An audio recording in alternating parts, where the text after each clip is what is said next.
बंगाल में बीजेपी को घेरने उतरे अभिजीत दीप के अब्दुल कांड पर शुवेंदु सरकार से आर पार। बंगाल में आखिर ऐसा क्या हुआ कि एक स्कूल का मुद्दा अब सियासी सवाल बन गया है। अब्दुल के मामले में अभिजीत दीपके ने अचानक क्यों सक्रिय हुए? शुवेंदु अधिकारी सरकार से अब कौन से सवाल पूछे जा रहे हैं और क्या ममता बनर्जी इस मामले को बीजेपी के खिलाफ बड़ा मुद्दा बनाएंगी? आखिर इस पूरे मामले की असली कहानी क्या है, आज आपको बताऊंगी इस रिपोर्ट में। नमस्कार, मैं हूं अंजलि यादव और आप देख रहे हैं पीआरबी। देखिए दोस्तों, पश्चिम बंगाल के बांकुड़ा जिले के इंदास इलाके से सामने आई एक घटना ने शिक्षा, कानून व्यवस्था और राजनीति तीनों को एक साथ चर्चा में ला दिया है। मामला अब्दुल हाफिज से जुड़ा है, जो सरकारी स्कूल की स्थिति को लेकर चल रहे स्कूल ठीक करो अभियान से जुड़े बताए जा रहे हैं। आरोप है कि अब्दुल अपने इलाके के सरकारी स्कूल की स्थिति को लेकर सवाल उठा रहे थे और इसी दौरान उनके साथ विवाद हुआ। आरोपों के मुताबिक अब्दुल और उनके पिता के साथ मारपीट तक की गई। उनके पिता गंभीर रूप से घायल हुए और बाद में उनकी मौत हो गई। अब्दुल के पिता की पहले आप ये फोटो देख लीजिए। अब्दुल हाफिज के पिता हमले के बाद उनकी मौत हो गई। इस घटना को लेकर सीजेपी की तरफ से बीजेपी से जुड़े लोगों पर गंभीर आरोप लगाए गए हैं और मामला पुलिस जांच के अधीन है। यानी इस समय तीन बातें सामने हैं, एक तरफ परिवार और सीजेपी के आरोप और दूसरी तरफ बीजेपी का इनकार और तीसरी तरफ पुलिस की जांच। लेकिन दोस्तों, इसी बीच इस कहानी ने एक बड़ा मोड़ आता है। लेकिन इस घटना के बाद अब्दुल से खुद अभिजीत दीपके ने बात की और आखिर अब्दुल ने उन्हें क्या बताया, जरा ये बातचीत सुनिए। वीडियो को देखिए पहले आप। दीपके भाई, मैं चाहता हूँ जो मूवमेंट हमने स्टार्ट किया था, स्कूल ठीक करो, ठीक है, हमें रुकना नहीं, हमें करना है, चाहे कुछ भी हो जाए, हमें करना है। मेरे पापा चले गए, ठीक है, अगर देश को ठीक करने के लिए अगर मुझे भी कुछ हो जाए, मेरे मम्मी को भी कुछ हो जाए, वो भी कोई दिक्कत नहीं है, कोई दिक्कत भी कुछ भी नहीं है। हम एकदम रेडी है, एकदम रेडी, मगर स्कूल को ठीक करना है, स्कूल को एकदम ठीक करना है भाई।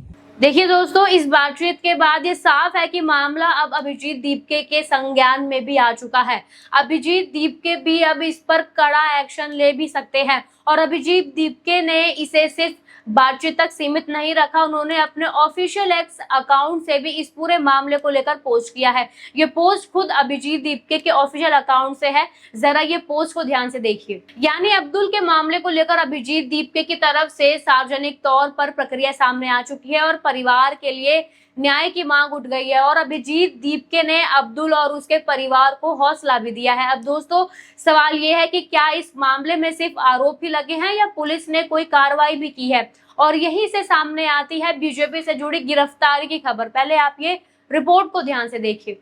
रिपोर्ट के मुताबिक इस मामले में 8 लोगों को गिरफ्तार किया गया है, जिसमें बीजेपी नेता भी शामिल बताए गए हैं। रिपोर्ट के मुताबिक पुलिस ने 8 लोगों को गिरफ्तार किया है और इसमें एक बीजेपी नेता भी शामिल बताया गया है। लेकिन दोस्तों, यहाँ एक महत्वपूर्ण बात समझना जरूरी है, किसी व्यक्ति की गिरफ्तारी का मतलब ये नहीं है कि अदालत ने उसे दोषी साबित कर दिया है। इसलिए इस मामले में हम किसी को पहले से दोषी नहीं कहेंगे। अभी पुलिस की जांच चल रही है और जांच के बाद ही साफ होगा कि हमला किसने किया है, किसकी वजह से हुआ है और उसमें किसकी क्या भूमिका रही है। वहीं बीजेपी की तरफ से इस घटना में संगठनात्मक भूमिका से इनकार कर दिया गया है। लेकिन दोस्तों, अब राजनीति सवाल तो उठाएगी ही। पश्चिम बंगाल में बीजेपी की सरकार है और मुख्यमंत्री शुवेंदु अधिकारी हैं, तो सवाल सीधे सरकार से है। अगर बीजेपी से जुड़े लोगों पर इतने गंभीर आरोप लगे हैं, तो क्या इस मामले की जांच पूरी तरह निष्पक्ष होगी?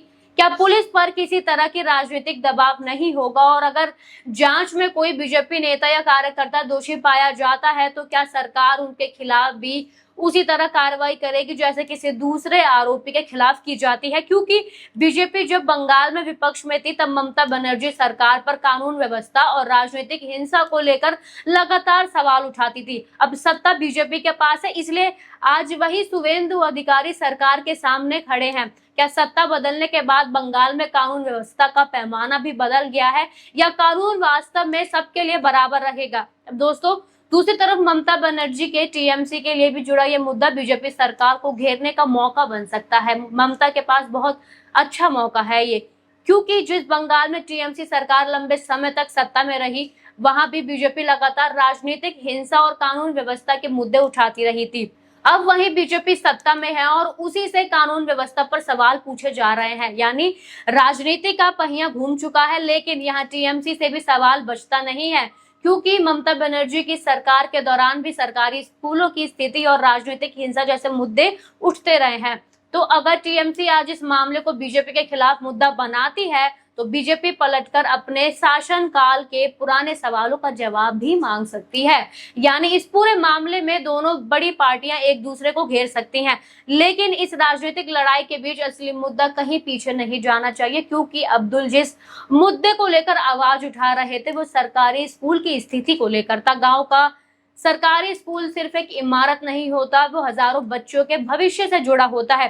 अगर स्कूल में सुविधा की कमी है तो पढ़ाई की व्यवस्था खराब होगी या बच्चों को जरूरी समाधान नहीं मिल रहे हैं तो उस पर सवाल उठना स्वाभाविक है। अगर स्कूल में सुविधा की कमी है, पढ़ाई की व्यवस्था खराब है या बच्चों को जरूरी संसाधन नहीं मिल रहे हैं तो उस पर सवाल उठना स्वाभाविक है। और अगर किसी व्यक्ति ने इस मुद्दे पर सवाल उठाया है तो उसका जवाब व्यवस्था को देना चाहिए। यही वजह है कि अब बांकुड़ा की घटना के साथ साथ स्कूल ठीक करो अभियान की भी चर्चा लगातार हो रही है। और अभिजीत दीपके के इस मामले में सक्रिय होने के बाद सवाल उठ रहा है कि क्या ये मुद्दा आने वाले दिनों में बंगाल के दूसरे इलाके तक भी पहुंचेगा।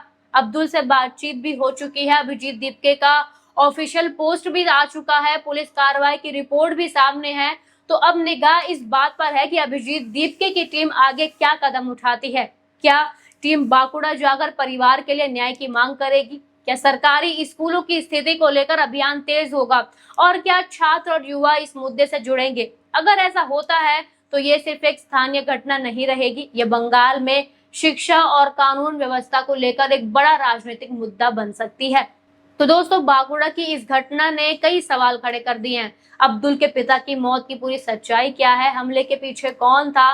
पुलिस की जांच कहां तक पहुंची है? बीजेपी से जुड़े लोगों पर लगाए गए आरोपों की सच्चाई क्या है?